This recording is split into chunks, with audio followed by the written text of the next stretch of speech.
بسم الله الذي لا يضر مع اسمه شيء في الارض ولا في السماء وهو السميع العليم. طبعا اوعى تعمل اظلام بالطريقه دي معلومه كانت غايبه عن ابو انس وتعلمتها امبارح.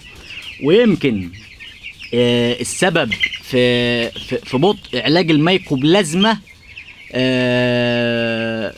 في المرات اللي ضربت بيها، وخصوصا برضو المره دي ببطء العلاج. يعني انا بتحقن ماشي، بتدي ميه شرب ماشي، وتلاقي الكفاءه مش قوي 200% بسبب الملاحظه دي. كنت بكلم امبارح باشمهندس مينا، ده مشرف معايا في الجروب، ده راجل علامه، ده راجل علم من اعلام الدواجن، ده راجل محترم جدا ما عندوش عنصريه ولا كلام. بص يا جماعه، ده راجل مصري من الاخر في الرباط الى يوم الدين. اللهم صل على سيدنا محمد. امبارح كنت بدردش معاه في الموبايل وكنت عامل اظلام. طبعا انا بحب اقعد عند الفراخ، سواء في الاظلام سواء في النور سواء في اي وقت، بحب اقعد عند الفراخ، خصوصا ان انا كائن صيفي ما بحبش الشتاء، فبحب درجه حراره العنبر وبحب الفراخ وبحب ريحه السبله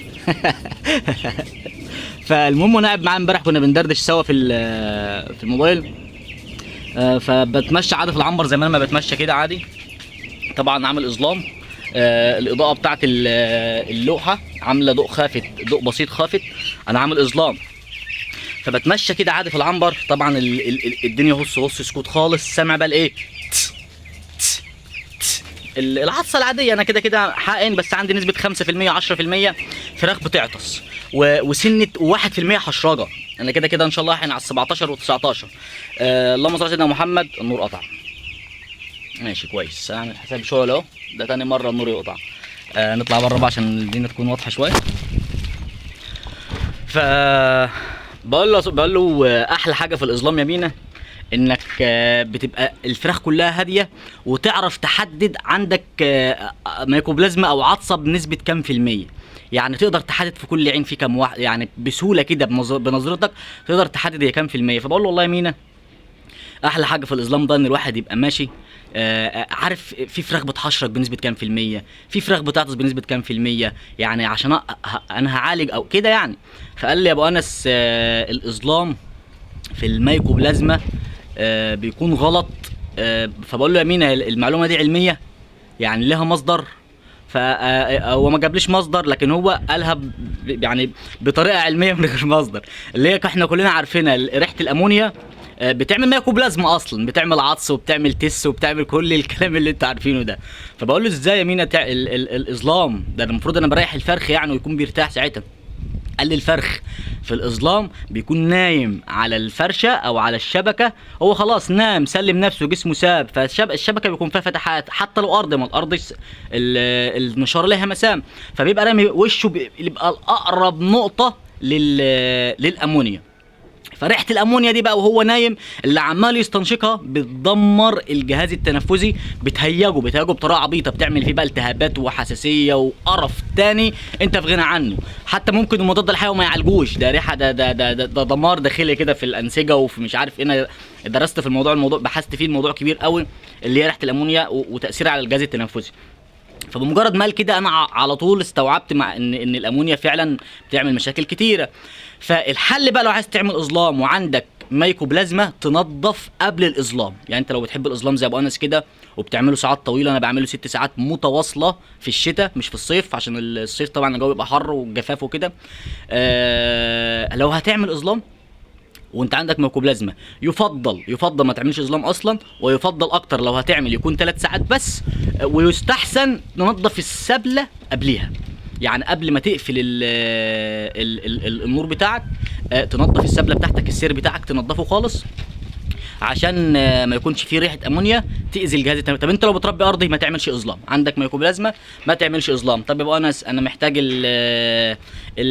اسمه ايه ده فوائد الاظلام وزياده الوزن والميليتونين اللي الفرخ بيفرزه. اقول لك ساعتين كفايه، لو انت في ارض مثلا اقفل النور ساعتين كفايه، بس برضو ادي سنه نشاره وسنه حجر جيري قبل عشان يمتص الامونيا قبل ما تعمل اظلام، واعمله ساعتين بس، ويفضل ما تعملوش لكن لو انت مصمم على الوزن والمناعه اعمل تجويع، جوع الفرخ، ان شاء الله الدنيا معاك هتبقى تمام وهتاخد الوزن اللي انت عايزه، بس بطريقه امنه. ما انت ما تستهدفش الوزن وتوقع المناعه، ما تستهدفش الوزن وتهاجم الجهاز التنفسي ويخش معاك في سي ار دي وسي سي ار دي واي بي وتخسر، انت كده ضيعت الدوره كلها.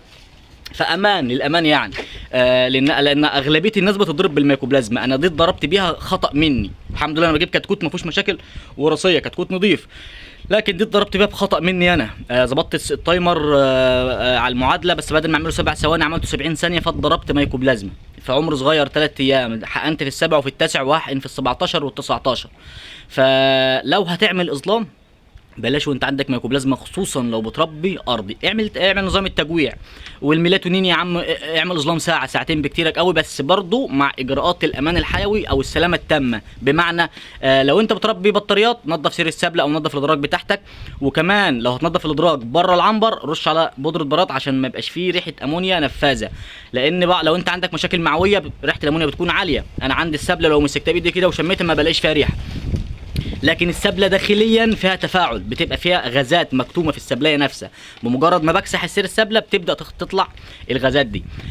فتكون حذر، ويستحسن والافضل انك ما تعملش اظلام وانت عندك ميكوبلازما، ويستحسن ما يجيلكش ميكوبلازما برضو. حرص على الامان الحيوي عشان الاظلام ليه فوائد جميله قوي، انا مدمن اظلام. والسلام عليكم ورحمه الله وبركاته. وشكرا لمينا الراجل يا جماعه اللي عايز يدخل الجروب. الراجل ده ما بيبخلش على اي مخلوق بمعلومه، عندك اي مشكله تكتبها في الجروب يقول لك فيها واحد يحل لك. مش مينا بس، يعني في اكتر من حد، في ناس تلامذه من استاذ مينا بتتعلم منه وبيردوا على الناس. يعني مثلا انا واحد من ضمن الناس حصلت لي مشكله ومش عارف حلها، ابو انس كان قافل ما عرفتش اتواصل معاه، ابو انس مش فاضي، فلان مش فاضي، كلم فلان، فلقيت مثلا مينا، فمينا حل لي المشكله بتاعتي، فانا لقيت حد تاني داخل الجروب جديد عرض مشكلته وانا كانت عندي قبل كده وحلها، ومينا بقى ساعتها قافل وابو انس قافل وده قافل، بقدر المتابعين بقى والناس اللي معانا في الجروب بيردوا على الناس. يعني مش هقول لك هم كلهم علماء، لكن كلهم بيتعلموا من اخطائهم وبينصحوا غيرهم ان هم ما يقعوش في الاخطاء دي. والسلام عليكم ورحمه الله وبركاته.